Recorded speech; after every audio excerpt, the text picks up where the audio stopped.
completely related to what we just finished discussing, let's talk a little bit more about teaching across proficiency levels, right? The second unit of our module is contexts of teaching, and last week a group presented about teaching across age levels, right? And last week and today we looked at heterogeneous classes, and this is connected to proficiency levels, right? So what proficiency levels do we have, and how do we define proficiency levels? We can define the proficiency levels with the Common European Framework. Okay, the Common European Framework helps us identify proficiency levels. That is correct. What did we use? How did we divide levels before the Common European Framework? Do you remember? Or are you too young for that already? May I think it was beginners, false beginners, intermediate, upper intermediate, and then maybe something like advanced. Okay, yes, those were the names, right? We need to take a placement test. We take placement tests and see where we are, right? Have you taken any international exam? Well, you should have at least B2 because you're here, right? So that's one way to measure proficiency, right? So you needed to present proof that you at least have a B2 to enter the master's program, and here you are. So that could be your proficiency level, right? What tests did you take, Paco? I actually haven't taken one of those. I took like the PUSE test. You took our admission. Before, when I was in Malta, I was taking like the TPE preparation, and when I was about to take it, they shut down the island and I couldn't take it, so they give me back my money, so I didn't do anything. All right, TPE. That is a Cambridge test, right? Yeah. All right. All right. Anybody else? Anybody taking a TOEFL?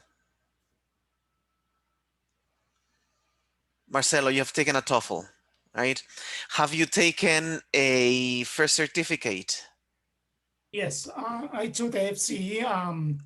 Can you compare? Which one's easier? Well, for me, the FCE is easier than the TOEFL.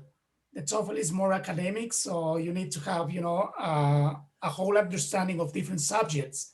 So for me, I think that was the kind of difficult part of the TOEFL. But in the other one is well divided in on skills, listening, speaking, reading, writing. So for me, it was kind of easier. Right. So to make sure you are placed in the adequate level, you should be aware of the fact that different tests measure different things, right? So if you take a first certificate, that is a general English exam, right? And that's why it might seem a bit easier, right? Who of you has taken a CAE? Oh, sorry, off record, I took CAE and IELTS. But also, well, in record, I took the FCE, which is easier. But that's what I wanted to ask you. I don't know if it should be established based on the exam or because all of them are according to CFR, right? So the level is based on the Common European Framework. Yes, the level is based on the Common European Framework, but it all depends on what is the purpose of the exam as well. I haven't taken an IELTS, but I would think that IELTS is a bit more complicated than first certificate. Oh, well, of course it is. It's based on content. Because there are two, the general and the academic. Yes, all right. So that's why. Also because of the TOEFL aims to assess if the candidate is ready or not to attend college in English. So it should prove some academic worth than just general English, right? And many people think that a B2 is a high level, right?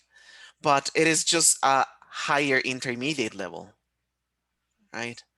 So, um, and of course, the TOEFL does not really measure that. It just measures your academic ability to deal with the language, right?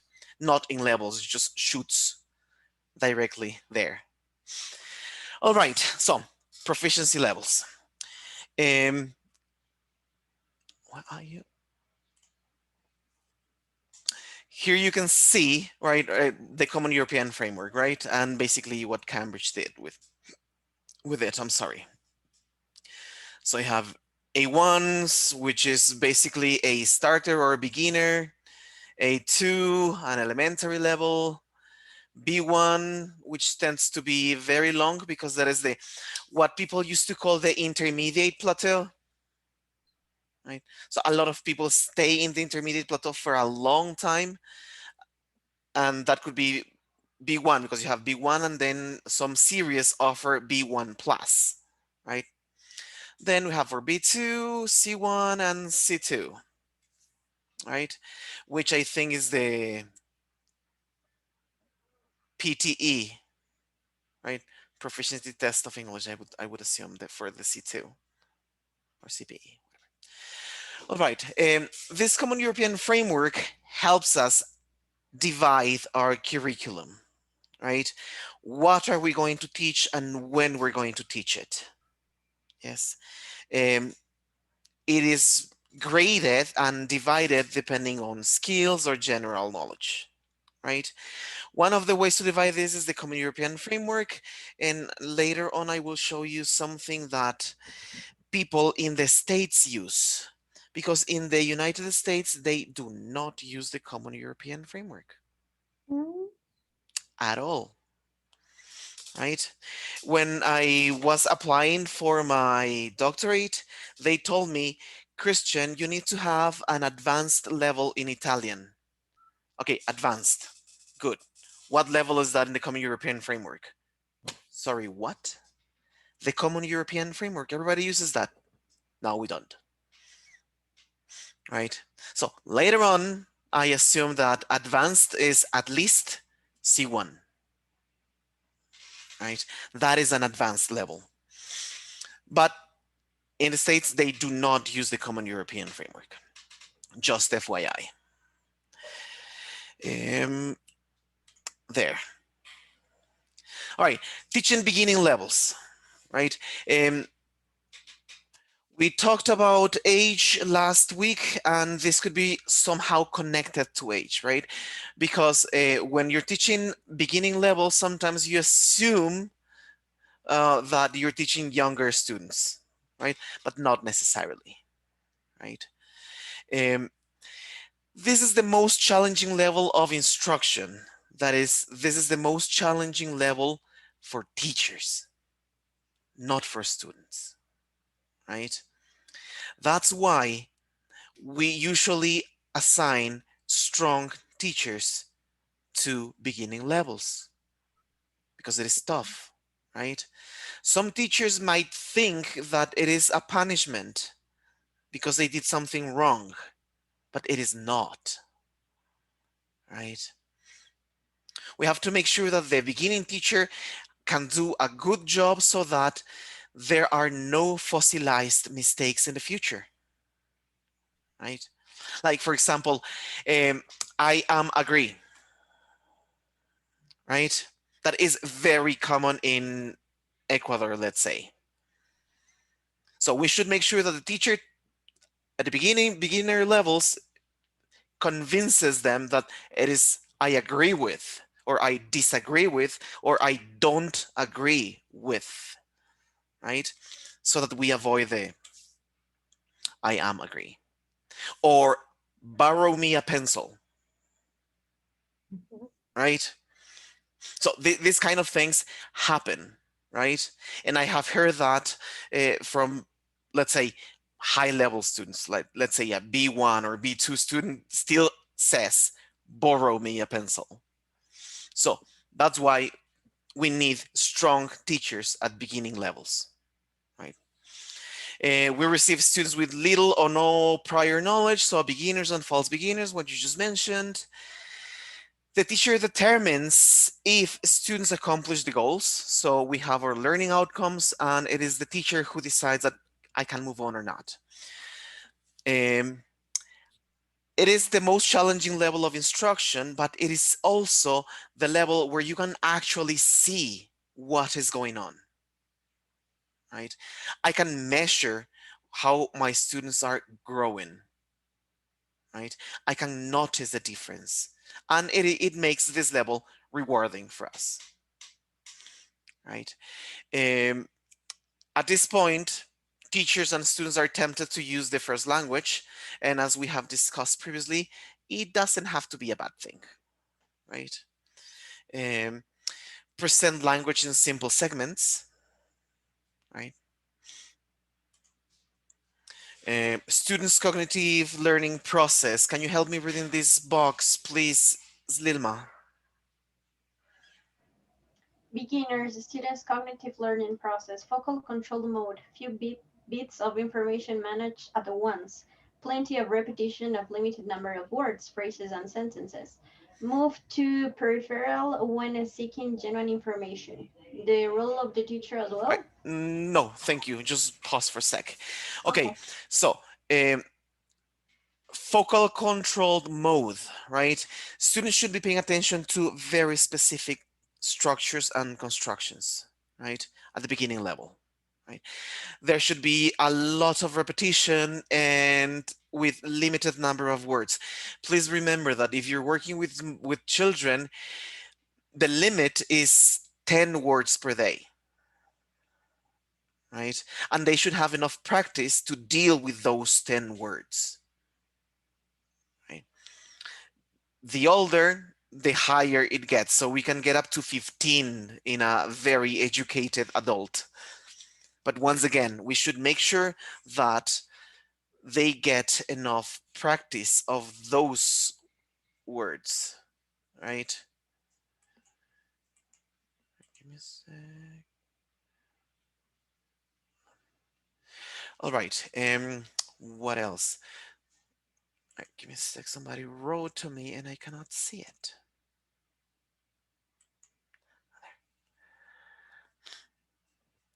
You do not have this PowerPoint in Eva right now, but you will after the end of today. There. Christian.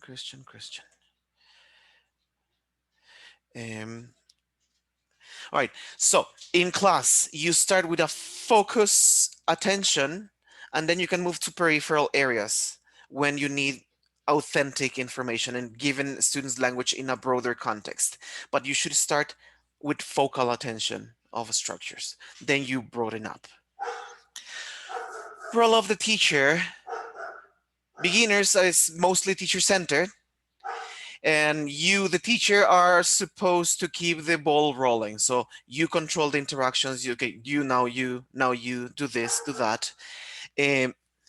Pair and group work will move students towards interaction. So the more they are learning, the more independent they will become. So then you can start working in pairs or group work with further interaction.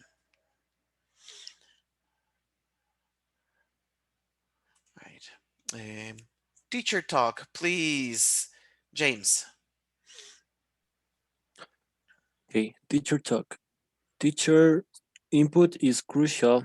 Teachers' English needs to be clearly articulated. Slow down for comprehension, not too much, not louder. Simple vocabulary and structures. The first language is an option, but not in excess. It should bring an advantage. All right, thank you. So, teacher input is crucial here, right? That is the most important thing students are going to receive. And this makes it necessary for us to have a nice, accurate pronunciation, right? Notice again, I'm saying pronunciation, not accent. Accent is a different story at this point, right? So you should be articulated. Make sure you articulate the sounds correctly. Have you watched Friends? Ross. Ross articulates and enunciates every single word he says, right? For example, that is some years ago, there were more English teachers who were female than male. And that gave them an advantage because ladies, no offense intended, please, this is just biology, tend to be more articulate than men. Ladies tend to enunciate their words more, right? And that's what I usually tell my students: exaggerate. Until you get the correct pronunciation fluently, exaggerate. Especially when you are teaching ed endings in regular verbs, right? That can be a pain in the neck. So I tell them, exaggerate. When you're talking to me, exaggerate your eds. All right, make sure that we do not speak louder just because they don't understand. Volume doesn't really help. It is when people are talking to a person who speaks another language. Speaking English louder will not make the Frenchman understand what I'm saying. Volume doesn't really help. Simple vocabulary structures, we did that. Again, language one, the mother language is an option. It is not a bad thing to happen in the classroom. Let's just make sure it is an advantage. It doesn't hold the class back. So let's use it when we have to use it and when it is really going to contribute to the classroom. Authenticity of language. Evelyn, please. Authenticity of language. Erwin, Enrique, or Evelyn? I'm sorry. Evelyn, please. Okay. Students should be exposed to authentic language. Students' greetings and introductions are authentic yet manageable. Utterances, short, simple phrases, may seem artificial due to repetition. Don't despair. All right. Let's remember something we discussed in the principles, methodological principles, that we do not have to limit ourselves to what we have in a textbook, right? So let's try to use language as authentic as possible, right? And introductory conversations are short, are simple, but are still authentic. So let's not be afraid of using that, correct? Registration forms are authentic language, but still adequate for beginning levels. Enrique, you have something to say? Just Christian, I have a question before Evelyn was talking. You mentioned that TS English needs to be clearly. Do you mean by this that we had to pronounce the S correctly in every single word in English? Is that what you mean by the TS? No. Okay, no? It is just a contraction. I use T for teacher. I use double S for student, and this one is the possessive. Teacher's English. Okay. Yeah, it is just a shortcut I usually take. Sorry if that confused you. But yes, teacher's English needs to be clearly articulated, so enunciate carefully. Right. Once again, the beginning levels tend to be the more difficult for teachers, and we have to be patient, right? And don't despair. Fluency and accuracy. Let's say, Jefferson, would you please help me out with this one?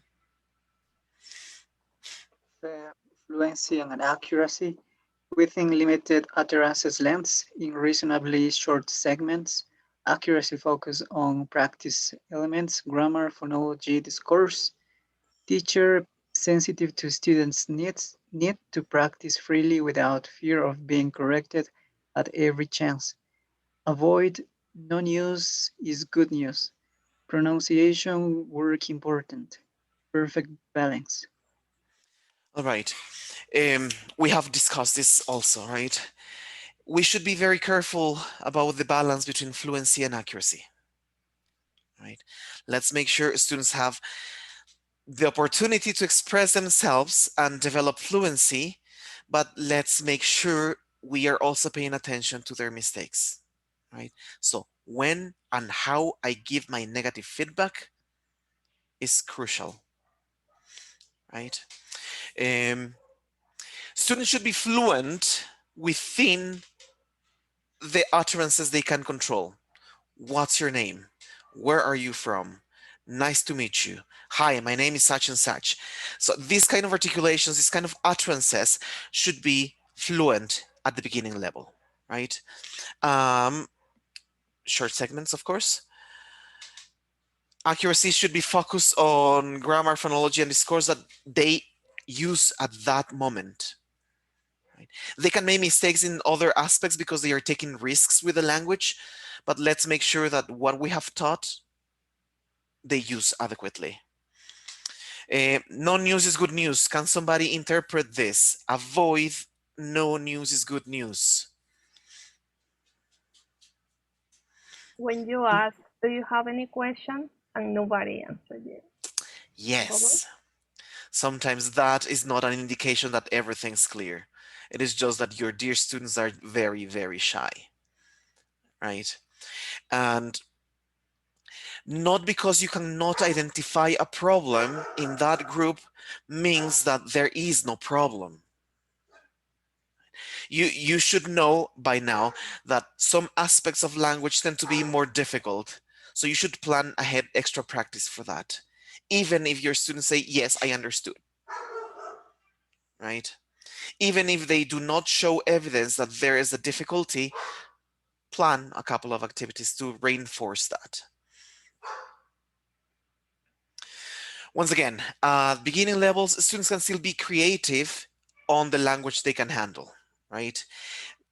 On the controlled repertoire they have, right? Innovation will come later, right? Let's focus on this, especially when you are working with writing. Students at an A1 level will not write a paragraph. All right? Let's keep this in mind. Because many times it has happened that we see the exams for the final exam for A1 and the writing section says, please write a paragraph about your favorite food. Students at an A1 level will not write a paragraph. You will be evaluating them at a level they do not have. So let's make sure what the learning outcomes are and then prepare our evaluation. They can write a couple of sentences. Yes, they can write a couple of connecting sentences, but a paragraph is not going to happen.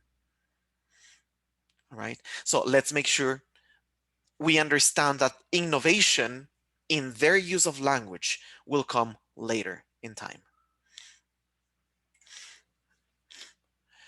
All right, activities and techniques should be short and simple, mechanical.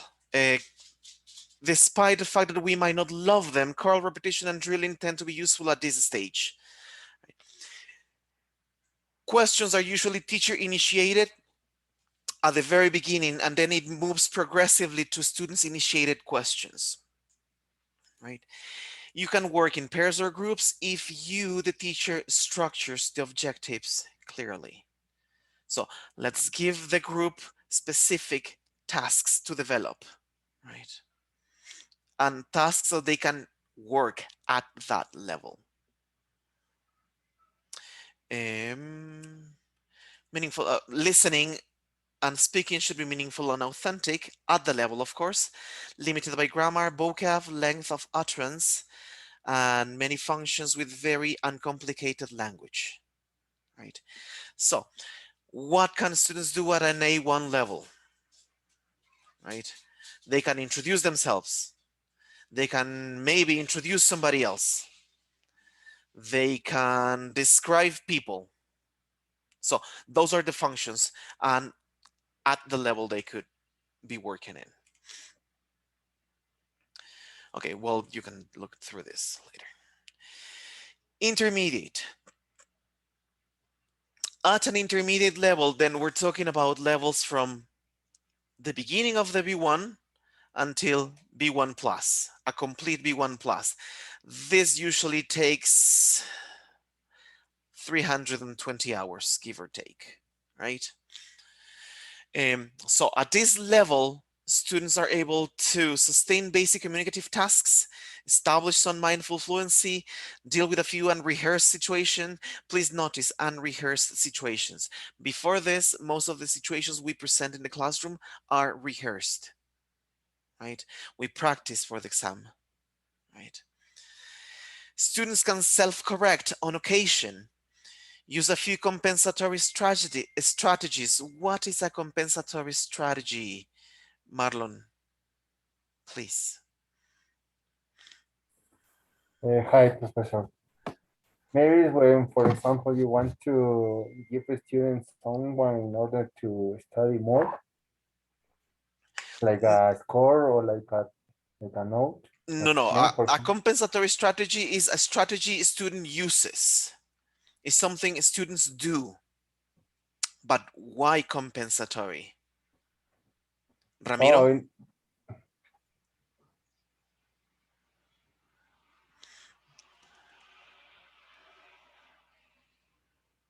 Ramiro, you're muted. I cannot hear you.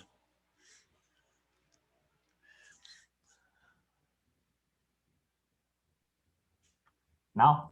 Yes, sir. Yeah, sorry. In my opinion, is because you're designed to give them some attention, memory, executive functions, or other cognitive skills, in my way to think. All right. Compensatory is basically to compensate. If I do not know a vocabulary word, I compensate that absence of knowledge with something else.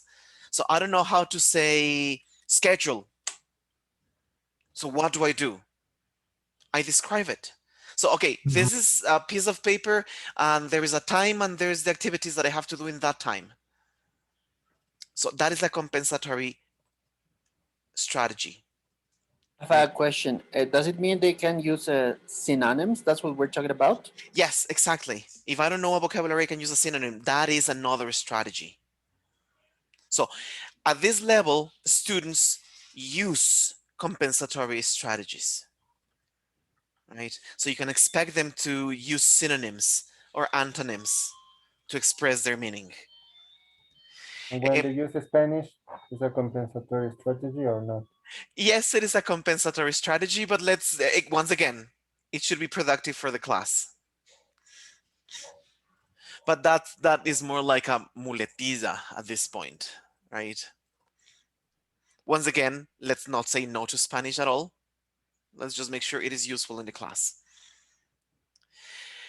Get along in the language. It's like to function decently in the language beyond mere survival. A2 can help you survive in the language. Order food, get a hotel room, find an address. That is survival, right? B1, the intermediate level, should take you beyond that. It's like to maintain a decent conversation about topics that you're familiar with, right? That is the B1 level. Not only able to survive in an English speaking environment, but talk about interesting topics for you, topics you're familiar with. All right. The cognitive process of the students is more automatic, right?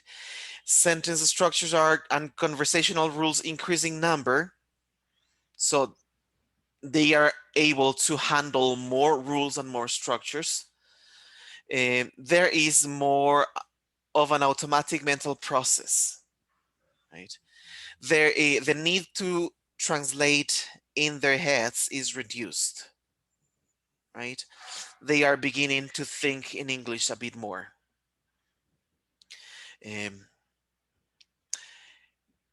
We should get students to continue to automatize and make language ready for immediate use, right? It's like to react so that they do not have to process the language in Spanish and then put it back into English, right? We should help them make this process automatic. At this point, teacher is not the only initiator of language. Students will bring questions to the classroom and they can start conversations. Students are encouraged to ask questions, make comments, and negotiate options in learning. Right? There is more student-to-student interaction. The classroom used to be more teacher-centered, and now it has become more student-centered for longer periods of time. There are cooperative activities that are, once again, carefully designed with clear objectives. And what we saw last Thursday, don't set equal expectations for all students, right? Personalize a bit.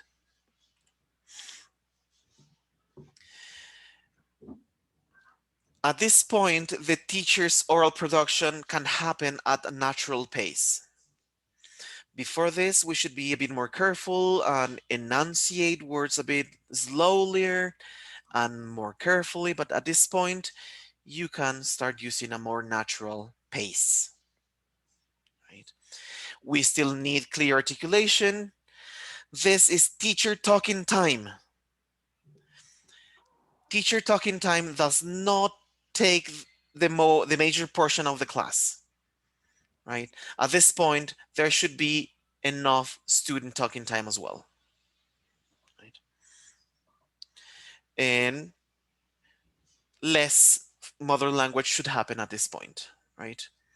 Once again, it can be a compensatory strategy, but let's make sure that those strategies are used in English, right? Authenticity of language. At this point, students are concerned about grammatical correctness, and although they are more interested in grammar and grammar correction more than before, we should be careful about not extending our grammatical explanations too long, right? Their abstraction level is higher than beginners, but still, let's make sure they use the language.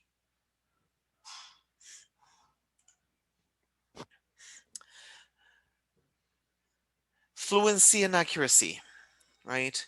Once again, at this point, the balance we have been talking about for a while is more crucial than ever.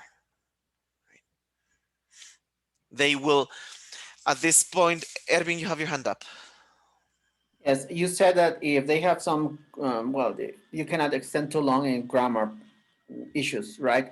Is it advisable to send them to see grammar tutorials at this point? Like to have a research on their own, or not really?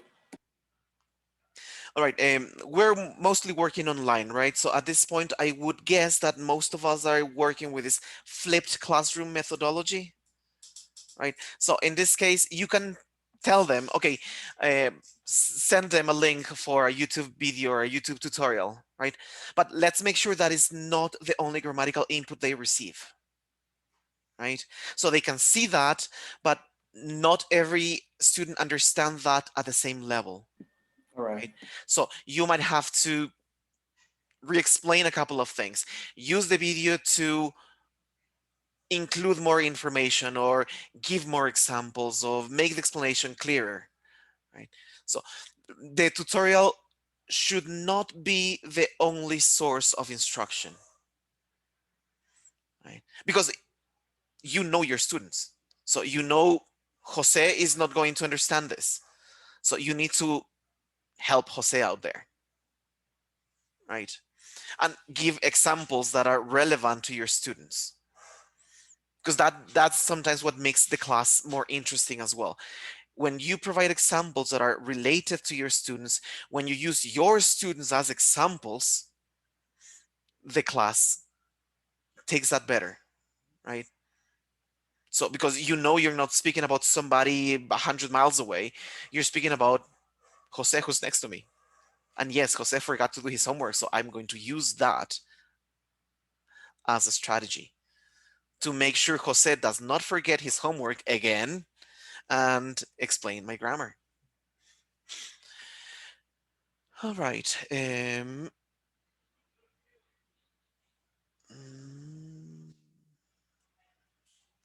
Right. Maintain the flow of the conversation with enough attention to error. Right. We have to keep students' language growing. Student creativity, they are able, since they can use more language, right, they can be more creative when expressing themselves. Right. At this point, you will see lots of interlanguage errors. For example, can you read the examples, Anna, please? Sure. Does John can sing? What means this? I must to make a lot of money. Right. So these are the kind of mistakes that you can see when students start experimenting with a language, when they are in their interlanguage phase, right? So let's make sure we use these mistakes to our advantage. Does John can sing? Yes, I understand your question. Let's just make sure that blah, right? Or yes, that, because I'm sure this has happened to you. The student gives you a grammatically perfect sentence with something you didn't want. Yes, the sentence is perfect, the sentence is totally grammatical, but pay attention to the meaning. Is the meaning what we want right now? Is that the meaning we're trying to convey? Right? So let's make sure there is a balance between accuracy, fluency, and logic as well, right?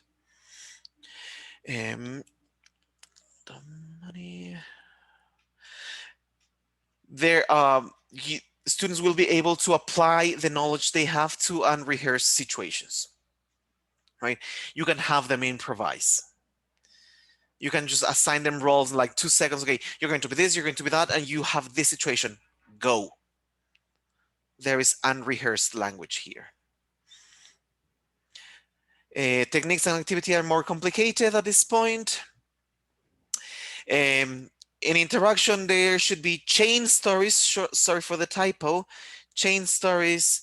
You can use surveys, polls, interviews, group problem solving, role plays, and storytelling. Right? So, listening and speaking, the language is a bit more complex. They can focus on conversation, question and answer, alternative ways to convey meaning, and solicit information, right? Alternative ways to convey meaning. This is once again our compensatory strategies. Students at this level start negotiating meaning. Miguel, you have something for us. Yes, Christian. I don't know if it's gonna be checked later, but what could be like some good tips to correct fossilized mistakes in intermediate orals here? Fossilization mistakes. All right, no, this is not in the presentation, but we can talk about this for a sec. All right, once again, let's pay attention to fluency and accuracy, right? You will make notes of your mistakes and you will talk to them later, right? One of the strongest problems I have with my adult students is the ed endings. Everything is cooketh and stoppeth, right? So I tell them, all right, guys, I'm going to be a pain in the neck for you. Every time you are reading or you're speaking, I'm going to interrupt you and make sure you pronounce this correctly. If there is if there is a consistent mistake in this, I warn them. All right. Okay, guys, do not take this the wrong way. I'm doing this to help you. Right? It is not that I want to make you look bad, but I need you to overcome this. So I'm going to do this. I'm going to stop you and I'm going to ask you to repeat. So they are going through this and excuse me, I'm sorry.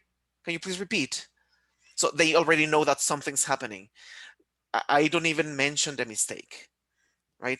Third person singular. Again, I'm going to stop you and have you repeat this. Right? So this is what could be done with fossilized mistakes. Of course, if you have more tips, we are thankful for those. But that is what I usually do. Like address directly. Yes, address the problem directly. Just tell them, guys, in general. So this is not Melanie, this is not Evelyn, this is not Enrique. This is us Ecuadorians. This is us Latinos, right? I usually blame it on the race. We Latinos tend to make this mistake, right? So they do not feel attacked personally, right? Or something that I used to have a problem with was this. And tell them, pay attention to this. I know you know the rule, just apply it. Right? Okay. Just address it up front. All right. Reading and writing, length and complexity is increased. So there will be more longer assignments, more complex grammar, and they will pay attention to discourse, right? Do you understand discourse?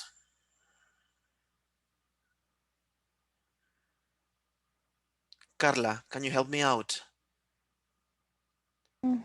I actually was gonna say like no, not really. I don't know if it's Fair related enough. to speaking. No problem.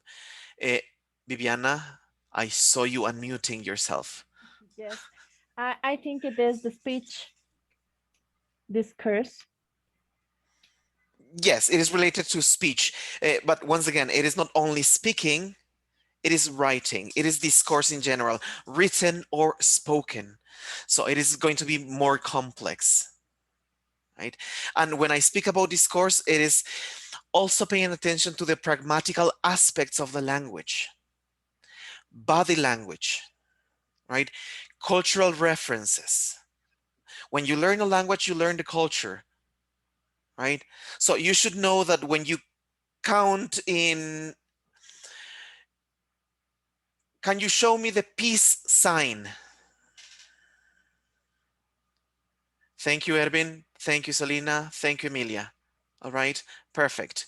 Can you show me number 2?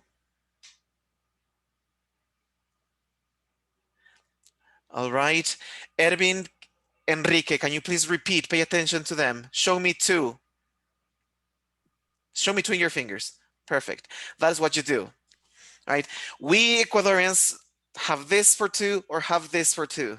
If you go to England and you want to show 2, please do this. Not the opposite. Like Churchill. Don't do that at all. It's like you flipping them off. You're flipping them off. Right? So again, that is discourse. Cultural things about the language and the culture it is related to. Right? What else? All right. Reading, the students should be working with reading strategies, right? Skimming and scanning, right? Scan for specific information and getting the gist of the whole reading, right?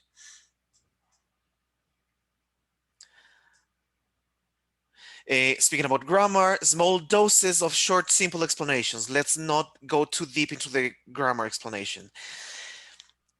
Language 1 can be used in sore spots in grammar. Can you elaborate a little bit in sore spots, Melanie?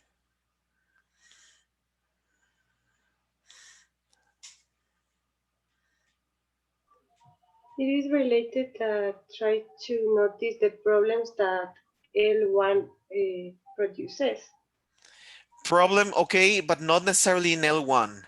How can why am I using L1 in sore spots in grammar, Raul?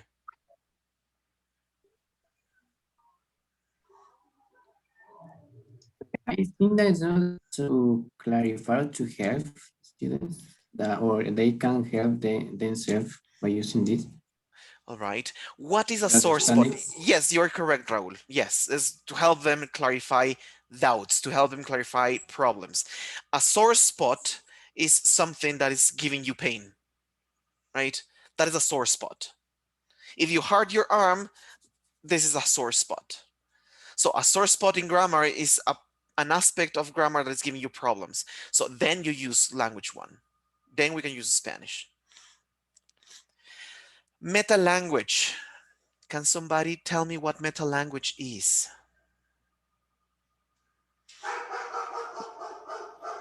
Not you, dog.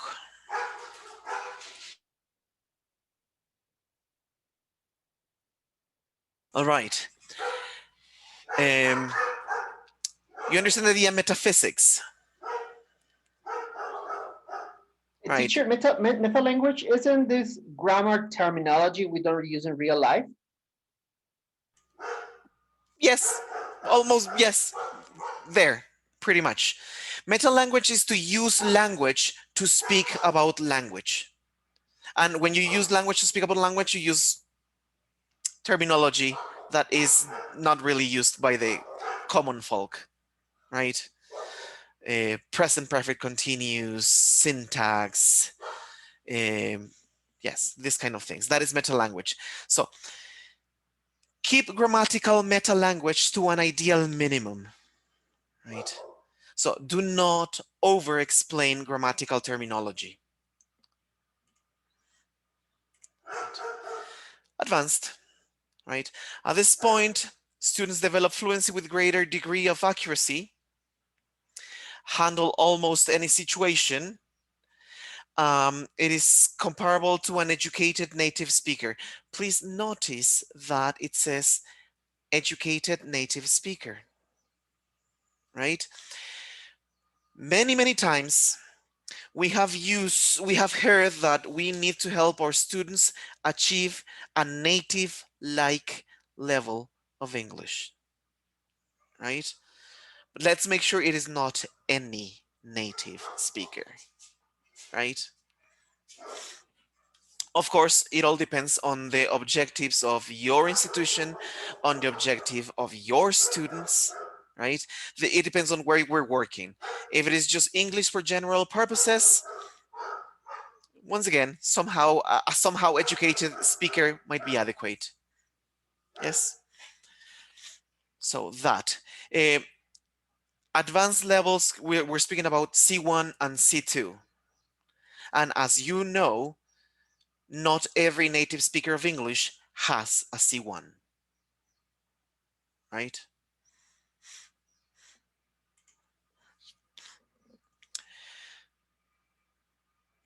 In their cognitive process, there's a full spectrum of processing, so students will be able to process abstractions and grammar rules more easily than before.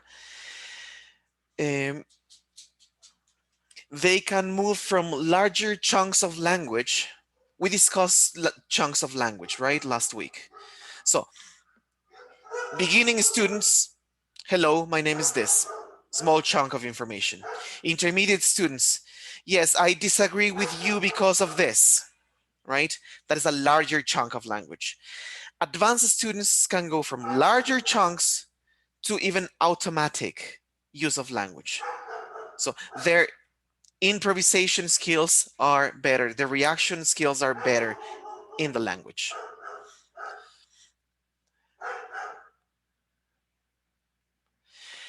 There is focal attention to interpretation and negotiation of meaning. Do you understand the idea of negotiation of meaning, Jenny? I'm here. Yes, I know. I'm sorry.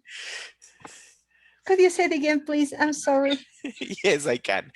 Please. Can you please tell me what I tried to mean by negotiation of meaning? Negotiation of meaning. I'm not totally sure, but maybe it is a word or the meaning that we have to use in context. But I'm not so sure. I'm really sorry. Right. Don't worry, take it easy. Miguel, Yeah. can you give us a hand? Negotiation of meaning. Oh, I don't know. This could be. This could happen when students translate automatically. So it's like they are speaking Spanish, but in English, and they are trying to pass this as the original meaning, but we know it's not. Okay, that could be a strategy of negotiation of meaning. Yes, this trying to interpret the translation. Yes, that could be an example. All right, give me 1 minute.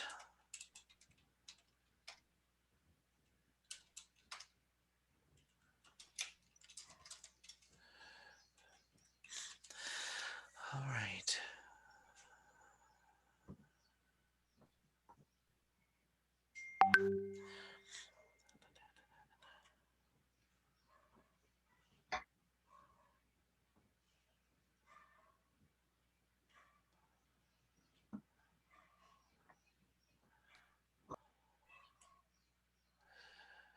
I'm going to send you a sentence through the chat.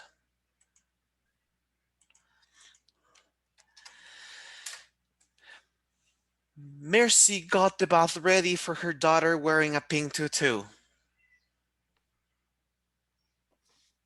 Right? This is an ambiguous sentence. Right?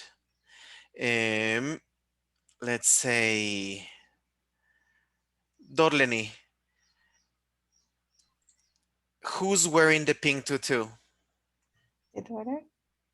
The daughter? The daughter. Are we 100% sure? No, let me see. Mercy. Was Mercy.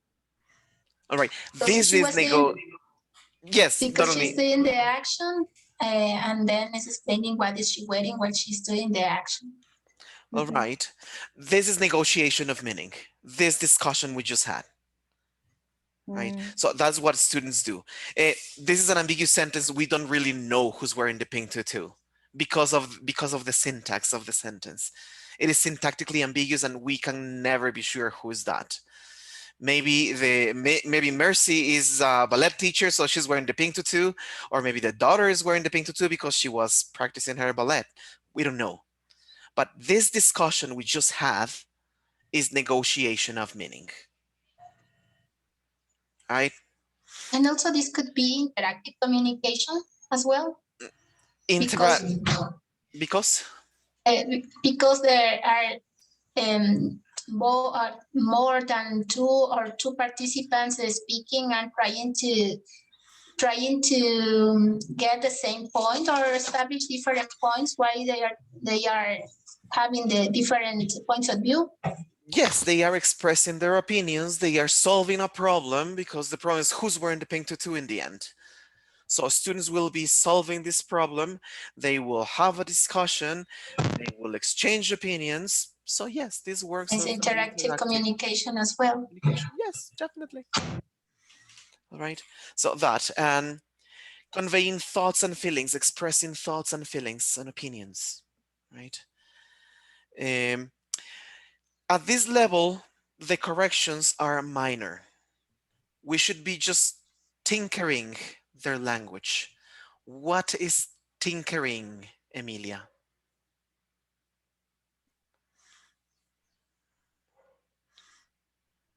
I am not sure of that word, but maybe it is like just pointing out minor corrections. Yes. Like here and then. That is tinkering. Focusing on very small things, right? Paying attention to small details, fixing very little problems. That is tinker, right? Make look pretty, right? Yes, thank you, perfect. So when dealing with errors at this point, we should only be tinkering little mistakes, right? At an advanced group. All right, for teachers, it may seem easier, but we should be paying attention that we channel this students' independence into beneficial routines, right?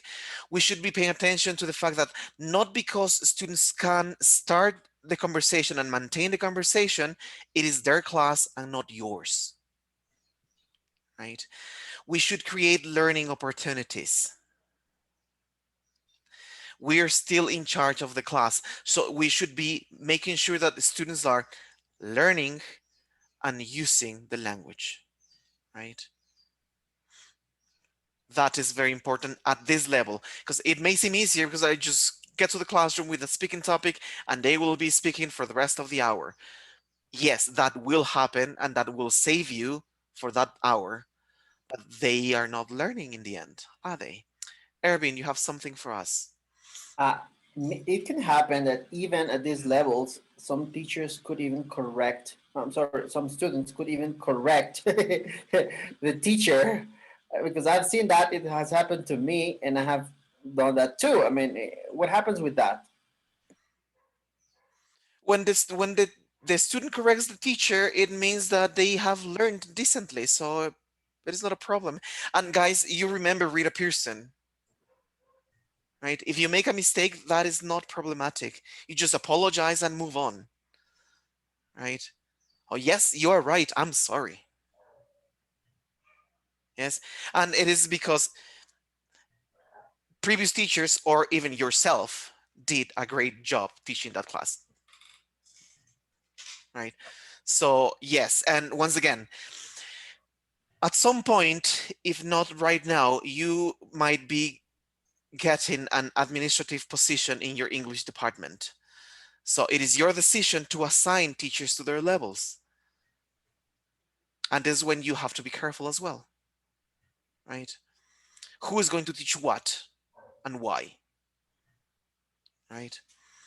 So you should assign strong teachers to basic levels, but you should make sure that a teacher teaching advanced levels has the command of the language so that these student teacher correction are not very frequent, right?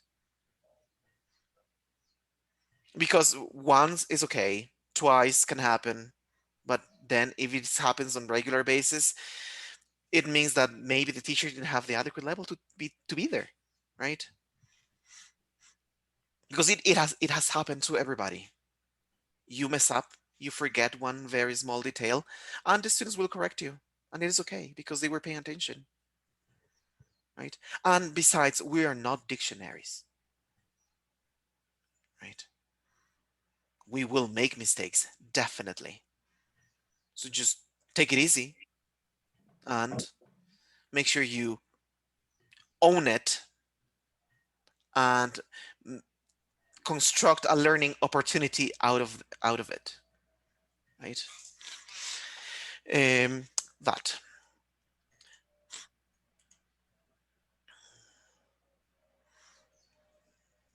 Teacher talk, it is commensurate. Let's remember that they are not native speakers yet, at least in aspects of fluency. Fluency is one of the aspects of language that takes a bit longer to acquire. Their grammar will be good, their use of vocabulary will be decent, their pronunciation can be okay, but they still need to work a little bit on fluency, right? And fluency is achieved with time and lots of practice. Ample opportunities to produce, so you provide feedback, right? Feedback is important here. You will be making corrections and tinkering, remember?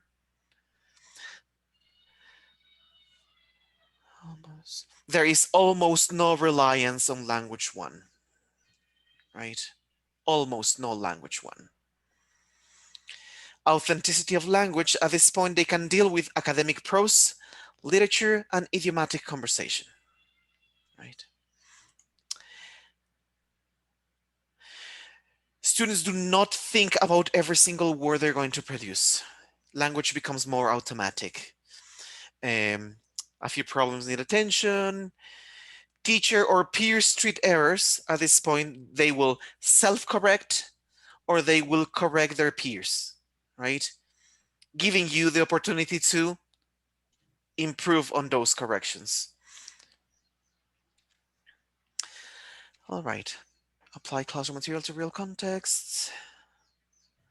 At this point, you can deal with social linguistics and pragmatic competencies. Sorry, the typo. I don't know why, but my PowerPoint is convinced that I'm writing in Spanish. This one was the autocorrect. I'm sure of it. Debates and argumentation, complex role plays, scanning and skimming, determining and questioning. This was not autocorrect, that was my incompetence. Author's intent, right? So what does the author mean by this, right? Negotiating meaning again, right? Essays and critiques, and at this level, they could be focusing on special purposes that you already talked about last week, right? When listening and speaking, they could focus on register, style, status of the interlocutor, right? They should know that they cannot speak with the same repertoire or the same register to anybody they want, right? Because one very good question is, what did you do last weekend? Okay, tell it to your best friend. And you see the language they use. Now, give the exact same information to your grandma. What language is he going to use to talk to his grandmother about the weekend? And now give exactly the same information to your thesis director, right? They should focus on register, style, status of the interlocutor. What is the context of the conversation? How do I take turns, right? How do you know that your interlocutor does not want to talk to you anymore? Right? So they should pay attention not only to what they're listening, but they should pay attention to also to what they're saying, right? Now with Zoom, it is a bit difficult, right? Because in the classroom, you can see their faces and you can see, okay, she's not understanding completely. She doesn't know what I'm talking about, right? Then you can do something about it. But in Zoom, it is a bit more difficult, right? Turn taking. If we're face to face, you will see body language, right? So I'm talking to you and then I do this. I just look at my wrist. It's like, I have to go. Sorry, right? Even if you don't have a watch, right? But you do that. All right. So this is topic changing. How do I, so you're speaking and how do I get the floor? Right? How do I take the floor from you? So all of these things should be discussed and analyzed at this level, right? It is not only language, it is not only grammar, it is culture, and it is strategies for communication as well. All right. Reading, writing, we talked about this. Strategic competence. At this point, you can use some meta language to refine the language use of their students, right? You can give longer grammatical explanations, but again, it all depends on their intention to learn the language. Deductive grammar, right? We can move from inductive grammar in previous levels to deductive grammar now, right? Just from having students understand the rules by lots and lots of examples to giving students the rule and have them give me the examples, right? So that is the movement from inductive to deductive. And that's it. All right, what time is it? There. Okay, I have something else planned about this. Let's take our recess and then we come back and work on that. Okay, so let's take 15 minutes, go get some coffee, go get a cigarette, and I'll see you in 15. Thank you so much. And just before starting, I would like you to guys complete an activity. I already sent you the the link to the chat. You please open it up. Chat.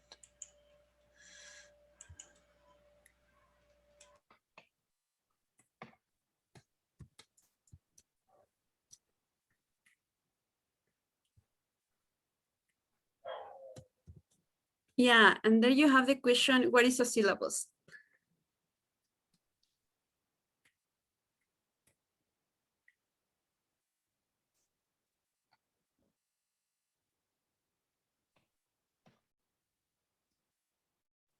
So teacher Christian, I'm sorry, may I share my screen for a while? Yes, you may share the screen as much as you need. Thank you. So there we have some interesting answers. So syllables for some people are kind of planification, work, direction, contents and objectives. It is a guide for class. Syllabus is your planning, organization. Thank you very much. So can we go back to the presentation, please?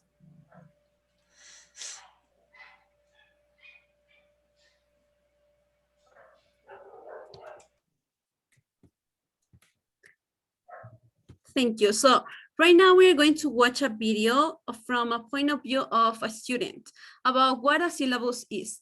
Could you please, teacher, click on syllabus? Yeah, there, thank you.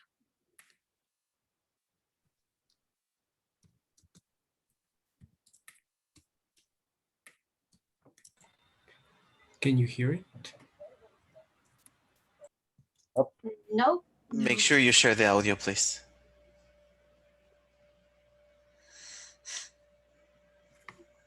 It's structured and what the professor plans on teaching you. It tells you which books to buy, when assignments are due. We are not. Paco, you have to share the video. We were looking at your desktop. Very cool, by the way. But no matter what the size, it tells you. There? Yes. At the start of every semester, each professor will give you a syllabus. Some like to keep them short, others make them 10 pages. But no matter what the size, it tells you what's going on in the course. It tells you how the course is structured and what the professor plans on teaching you. It tells you which books to buy, when assignments are due, and when to have certain chapters read. It includes how much each test or assignment is worth. But more importantly, it tells you exactly what the professor is looking for in each assignment or test. Use your syllabi to plan your semester. Once you have all of your information together, you can figure out when to study for tests, when to have assignments finished, and when you can fit in that trip back home. University isn't high school. You're expected to keep track of your own deadlines, your own duties, and your own responsibilities. The best way to do that is with the syllabus. Thank you.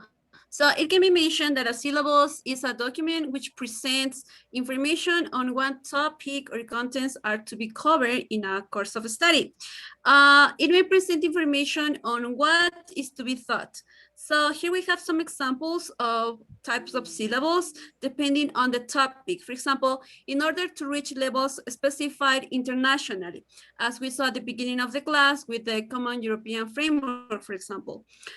In a national school system, in order to pass a particular examination, for example, it could be the FC or the TOEFL, or in a specific course or course book, or in a specific course. Could you please, thank you. Now we are going to talk a little bit about the synthetic and analytic syllables. So when we talk about synthetic syllables, we can say that it focuses on content. It means that it focuses on forms. It answers to the question, what is to be taught? And here different parts of language, like grammatical structures, are taught separately. And step by step, students need to combine the information and understand and create sentences. On the other hand, we have the analytic syllabus. This syllabus is based on the process. It focuses on form. It answers to the question, how is to be learned? And here the language is presented by whole chunks, depending on the students' levels, as we saw at the beginning of the class. This syllabus relies on the students' ability to introduce rules and applying them on a communicative way. Then we have the basic features. Could you please, thank you.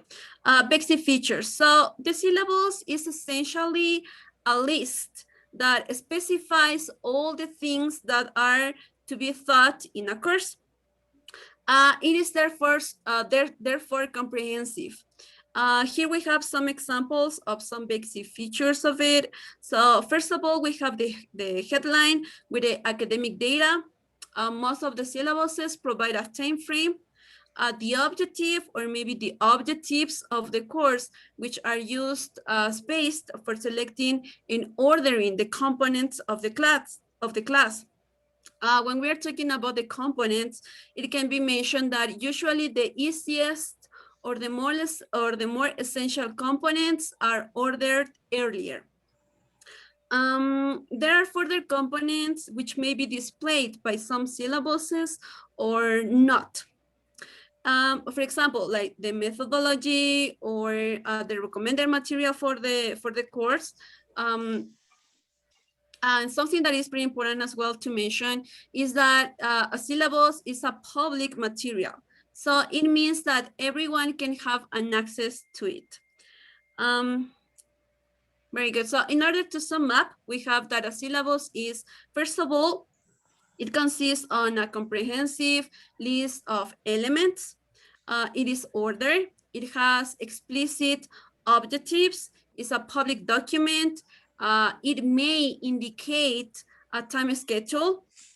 It may indicate a preferred methodology, and it may recommend the materials that students can have for the course. Thank you. Okay, so now I'm going to talk to you about like types of syllabuses. So we have 6. The last 2 are the most common ones used up to nowadays.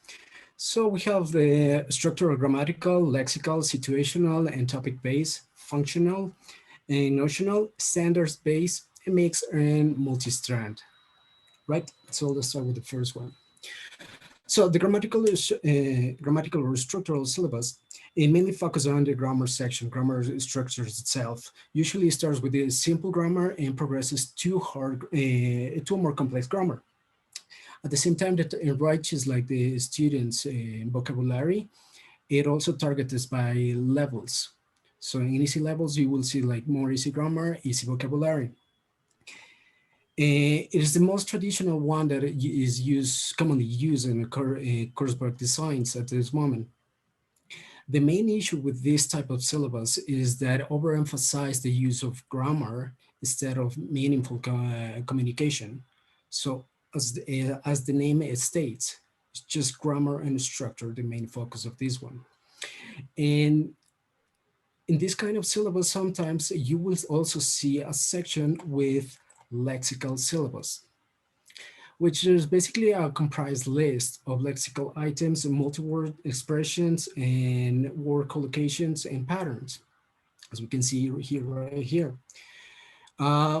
Personally, I've seen these ones like in a couple of medical books, which at the beginning of the chapter, they will give you like all the terminology that you will have to understand previous to the chapter itself, and it will build up.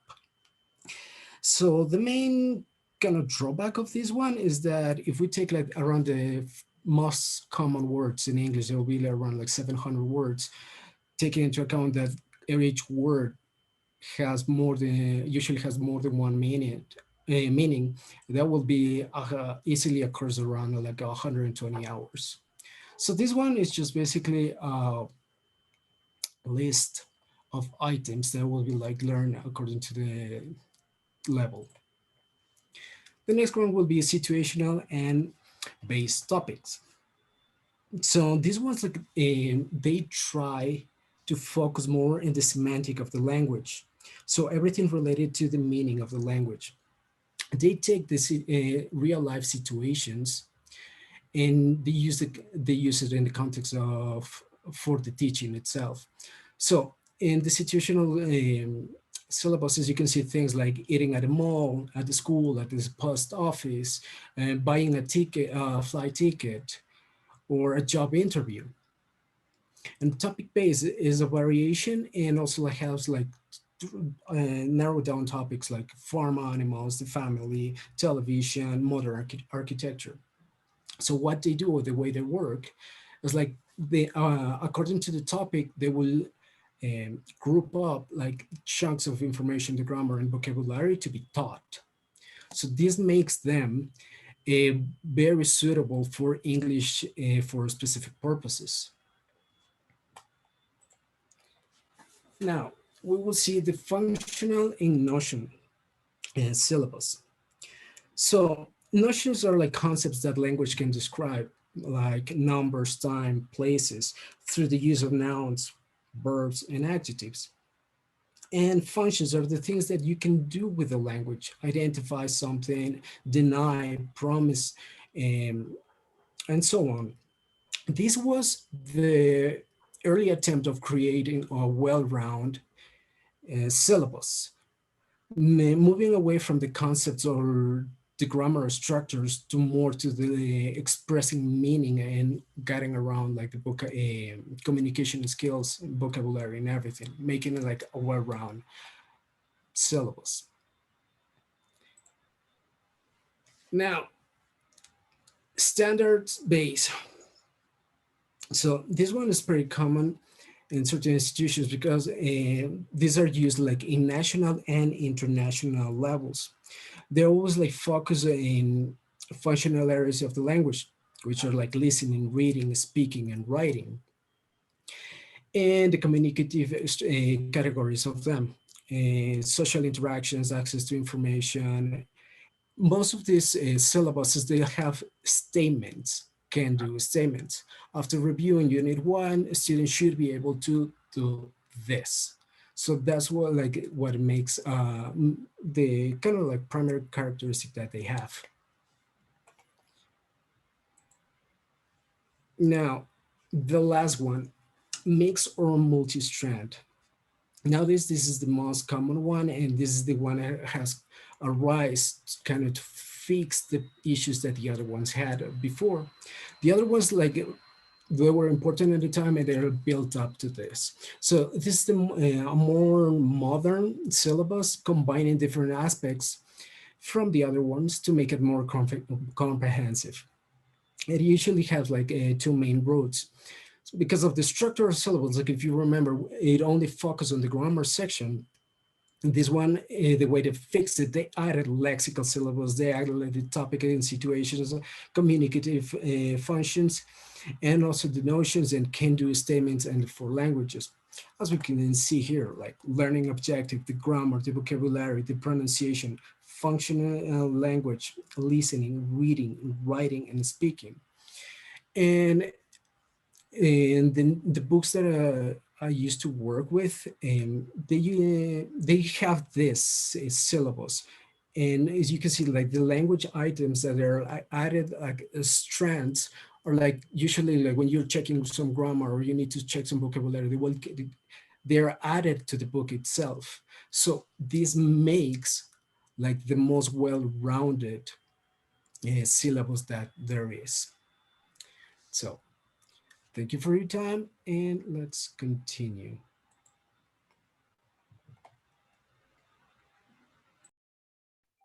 Okay, good evening, professor. Good evening, classmates. Now I am going to explain the using on approved syllabus.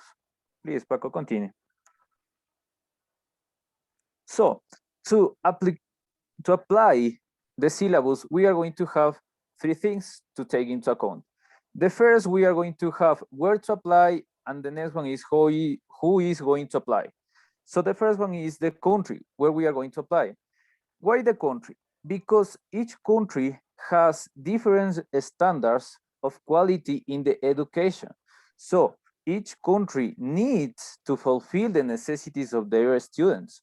The same is going to be with the institutions. We are going to have that there are public and private institutions.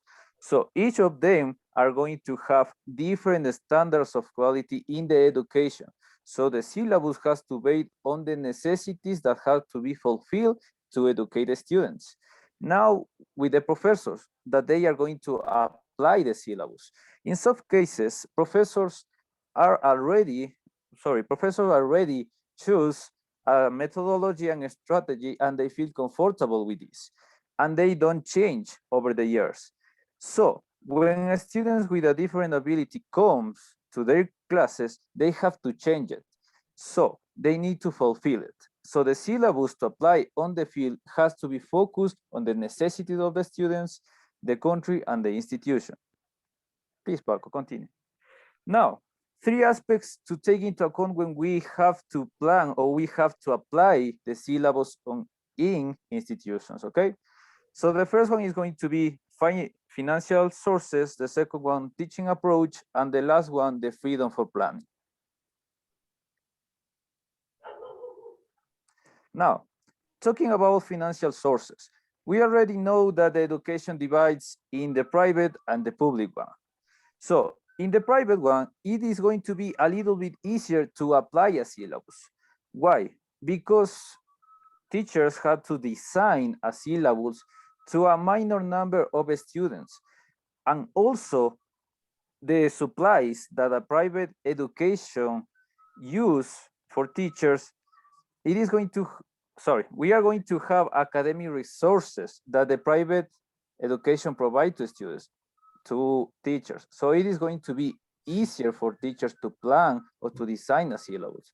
Also, students are going to have a school library where they are going to look for information if there is a doubt about the class. And the last part, to focus on the design of the syllabus, is going to have that teachers are going to use the smart boards that in some private institutions have. So in this case, the smart boards are going to be a digital source that are going to ease the education process. Why? Because it is going to be a little more easy for students to practice in the class, and they are going to have the answer in that moment. They are going to have the results and the grades in that moment they finish their practices. Contrary to the public, that we are going to have a lack of attention to professors and students. Why?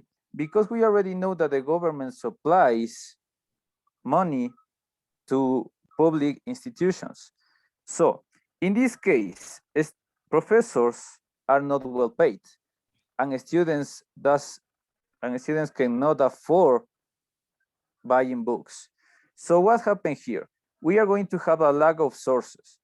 To design a syllabus to apply in the public schools, we have to take this into account, because also the books that the government supplies to students in the public institutions are not good enough. Why? Because in some cases, the books are not well printed. So the material that the teachers have to use in public institutions have to take into account all these things, because if teachers want to use extra material, extra sources, they cannot do it because they are not well paid, so they cannot afford it.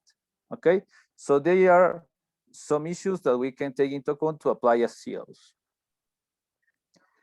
Now we are going to have the teaching approach.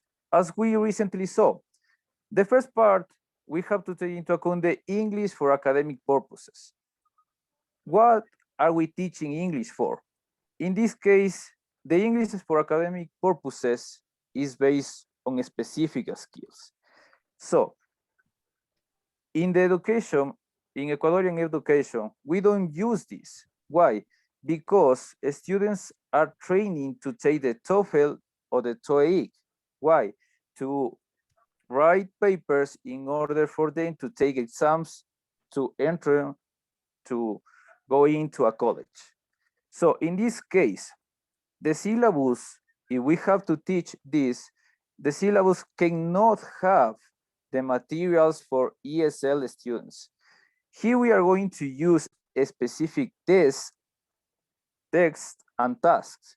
So teachers are going to provide real academic lectures, and real college assignments. Why? Because teachers are going to be the guiders and are going to provide this information in order for students to manage their own way of learning. Now, what we teach in Ecuador, English as a foreign language. As we already know, this is based on communicative competence. Why? Because the students only learn this to communicate in a non-native language. So what happened? They don't need a specific vocabulary. They just need vocabulary to use in universities or schools to be able to communicate and understand each other. And the last aspect is the freedom for planning. I look for this information, so I'm not sure it is okay. But in Ecuador, we have this. The ministry authorized the book, institutions add them, subject coordinators evaluate them, texts are handed into teachers, and professors create syllabus according to the books. So here we are going to have a freedom for planning, because based on text, teachers are going to create, they are going to design their own syllabus.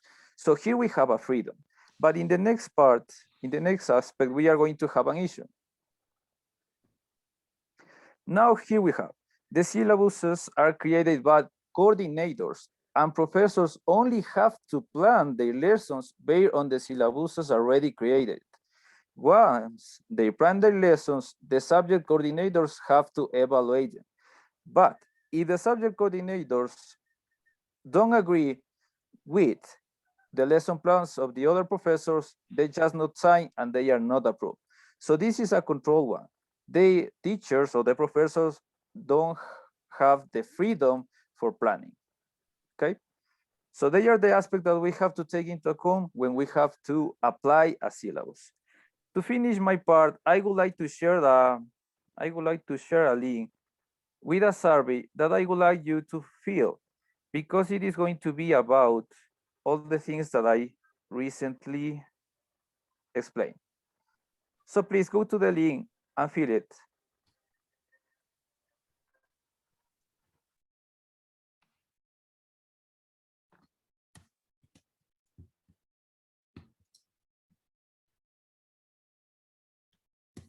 In the last question of the survey, I forgot to write, sorry, but you have to give the reason, please.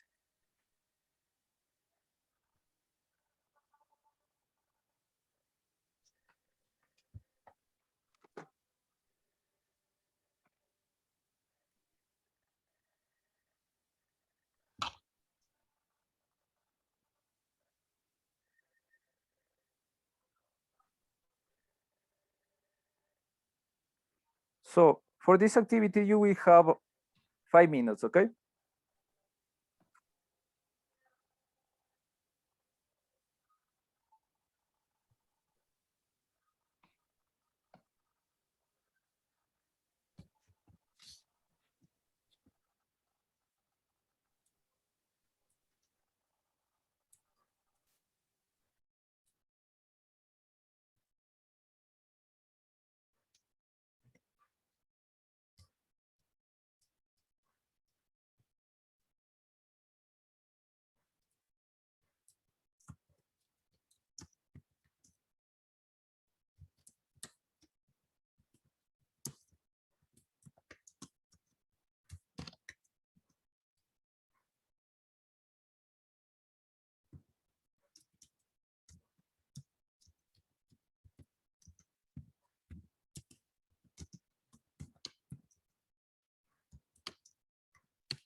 So if you have finished, I thank you a lot.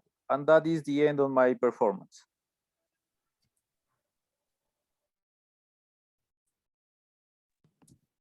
Okay, good evening, everyone. I'm going to continue with the fourth section of the unit, which is evaluating the syllabus. As you all know, the ELT syllabus is most commonly aligned to the national and international standards. For example, international standards such as the Common European Framework, and is standardized nationally. For example, in Ecuador, we have to go according to and also be aligned to the Ministry of Education. And now, for teachers that work at educational centers with primary and secondary students, we are working with a periodized curriculum that is designed to reformulate the pedagogic strategies in order to continue with a new type of modality and scenarios. So here, teachers have to take in consideration the different standardized approaches in order to create or design a more effective syllabus. Continue, please, Paco. Okay, so I'm going to continue with a little question. And this is regarding, because here we have teachers in this class from different backgrounds, teach different levels, different institutions. So I'm going to send you guys a link from the platform of called Nearpod. And here in this link, you guys are going to write your first name and last name on the first space, and then you're gonna click on join. Wait just a second, let me send it to everyone. Okay. Okay, so once you join this activity, you're going to have a question, and this question is regarding if you think that the syllabus that your institution uses improves the English teaching and learning, why or why not? Okay, so can everyone please confirm that if you joined the activity? Maybe with a thumbs up.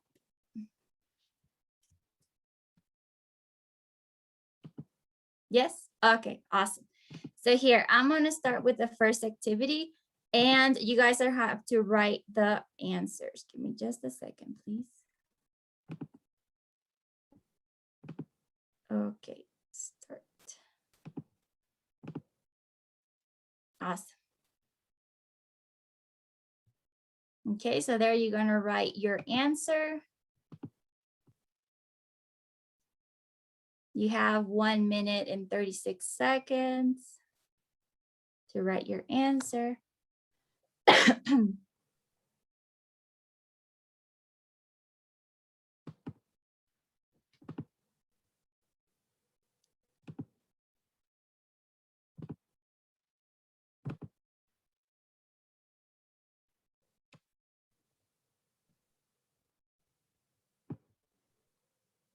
Take your time.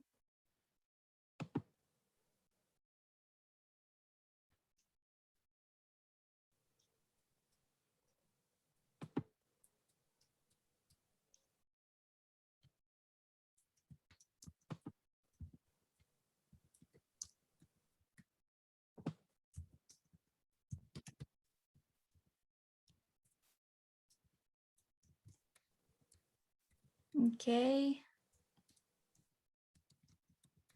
Okay, so we have an answer from David. Yes, is based on IELTS. Mike, yes, it covers all the reasonable topics and skills because I can adapt it if it's necessary. Enrique, in some way, it helps, but my online classes, I don't think so. We are in disadvantage by learning online. Okay.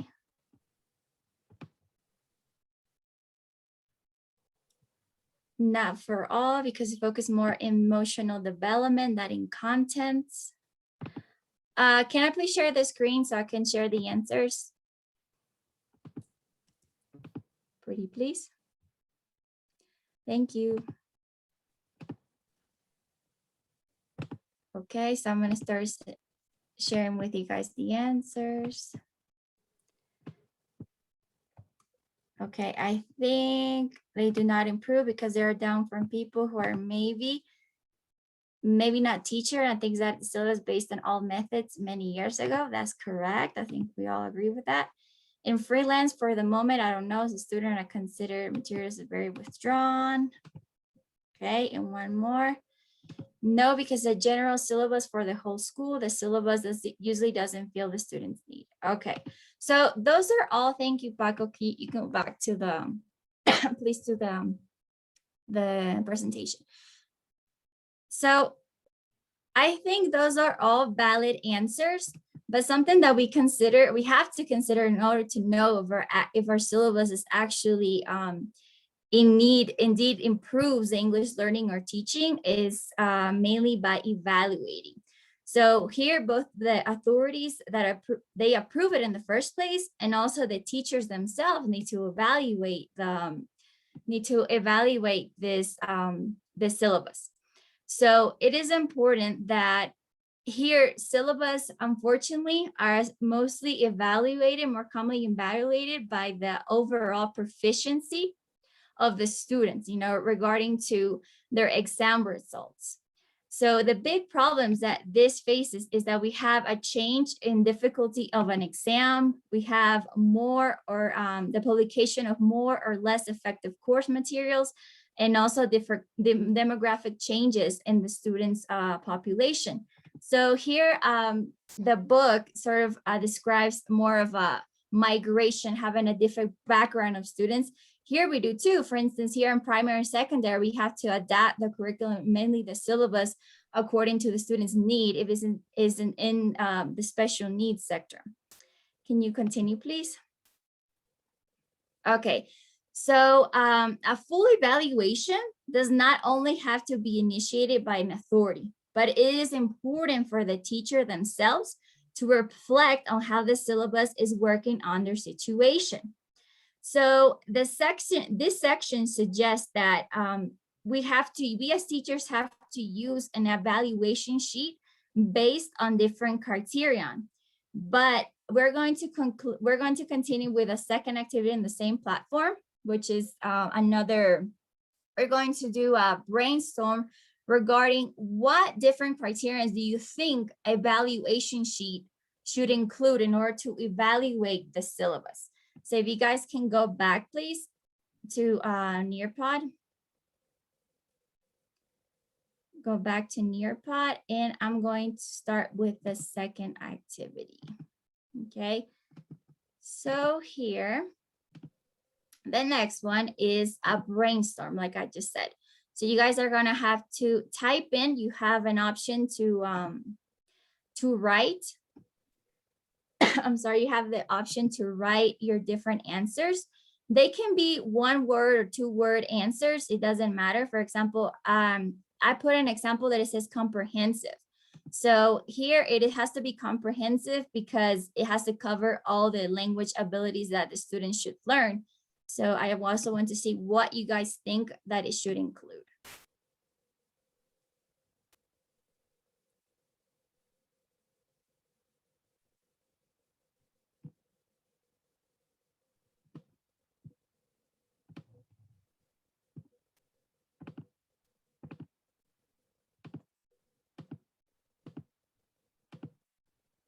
Okay. Let's see the answers. Enviar. Slilma says skills. Okay, thank you, Slilma.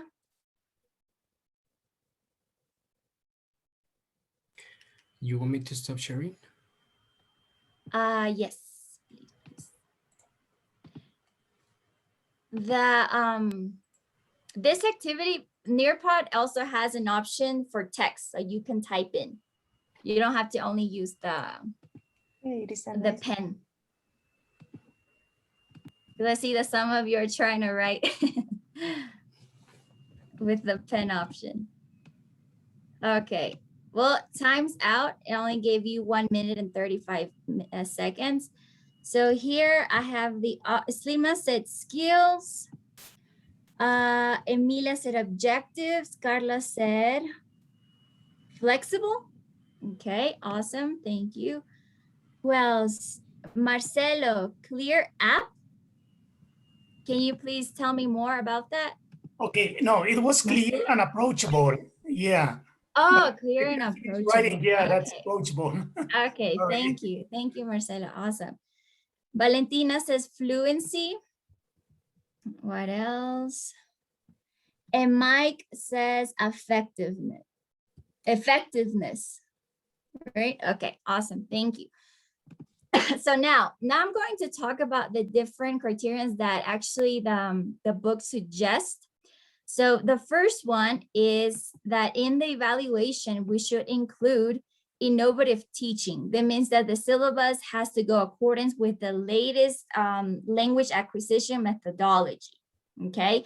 The second one is basic principles. So the syllabus has to be clear. It has to state the basic principles, such as this linguistic, educational, on which the syllabus was designed. The third one is beginner to advanced. So here we have to go according to the level. We have to go step by step, and it has to be appropriate, you know, in order to progress from beginner to advanced.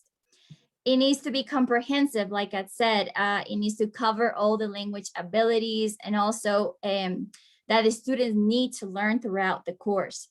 It needs to have a division of target language. So here we can break down the different target knowledge. It needs to be transparent. That means that it needs to be easily understood. It has to have classroom practice. You know, we have to be clear. We have to show in the syllabus how the different classroom practices are going to be implemented. And also assessments. We have to use a basis in learners and the learners assessments or testing. And learners achievement, we have to rise in the learners achievement. What are they going to get out of that course? What is the objective of that course? The improvement of course materials. And the last one would be composition of more effective examination papers. Okay, so now we're going to continue with the last part of our presentation, which is the final evaluation. So I'm going to send you guys another link in which you guys are going to take your little evaluation on quizzes. Okay, so here we're going to have 6 questions. Give me just a second, please. 6 questions. Okay, there's the link. Give me just a second. And here I'm going to send you the code. So it may ask for you guys to sign up with your Google Google account or even Microsoft account. So once you log in, you're going to find 6 questions, and we're going to give you 5 minutes to complete.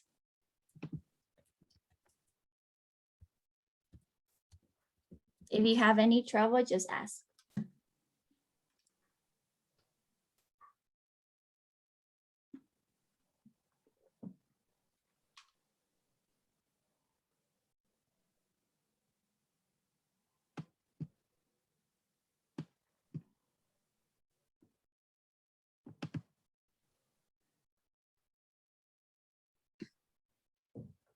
Hey, Selena.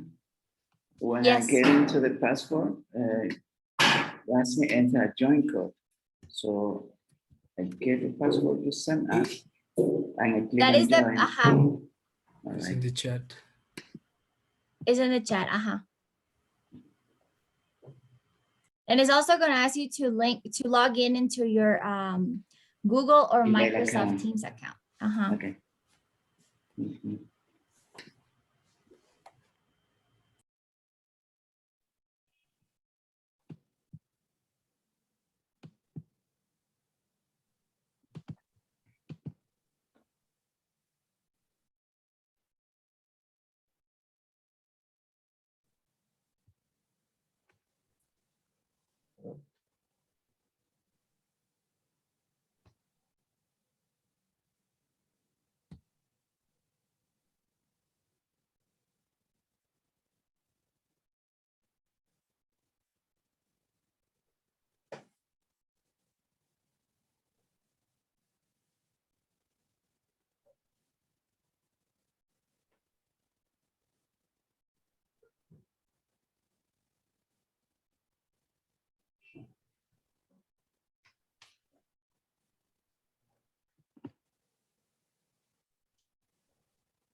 Someone finished.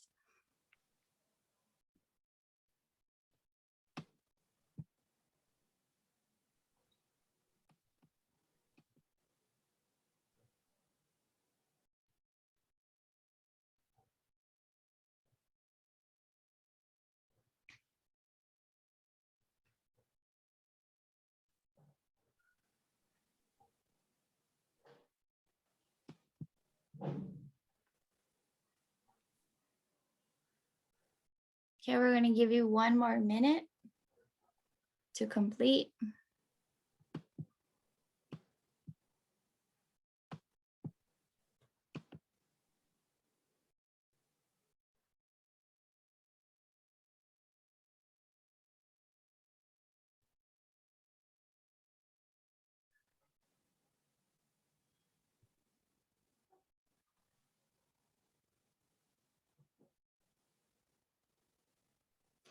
Okay, well, thank you so much. That's the end of our presentation. We hope you enjoyed it. Thank you.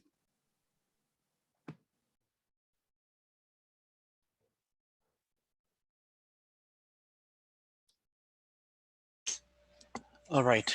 Thank you very much. Nicely done. Definitely. The quizzes are always interesting. What did I do? All right. Now, from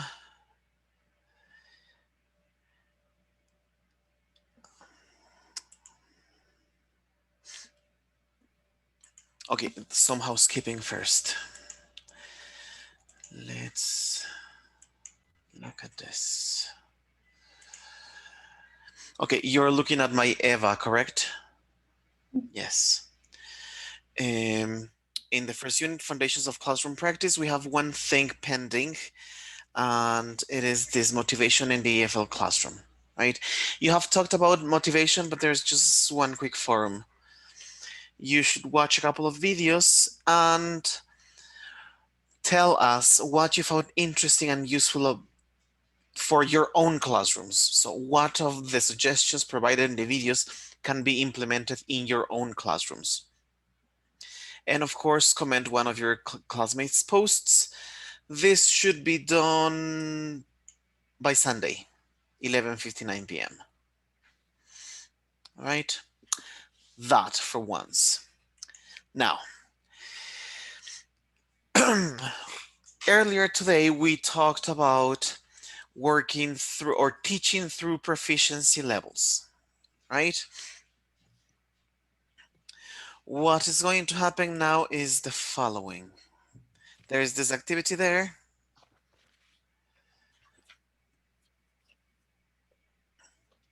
And where's my instruction?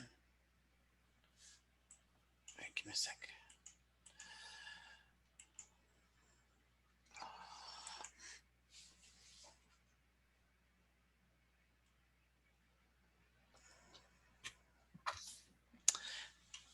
Why cannot I see it? All right, give me a sec, guys.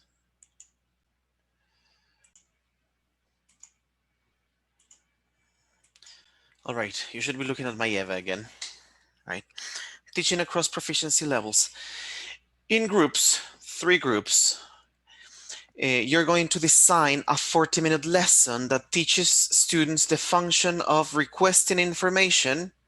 So this is the function, which is, you just heard about it, in the context of transportation. So tickets, timetables, departure times, etc. All the groups are going to work with this function in this context, requesting information in the context of transportation. All right. The difference is the group level A is going to work for beginners, level B for intermediates, and level C for advanced. Is this clear? Yeah. Yes. All right.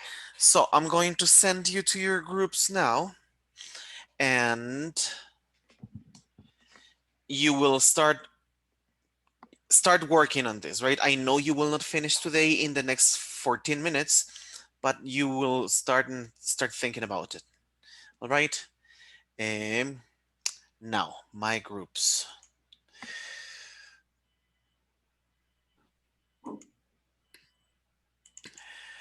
I am going to let you choose your groups, and I'm going to show you in the screen the groups that are there so you can choose the adequate groups. All right.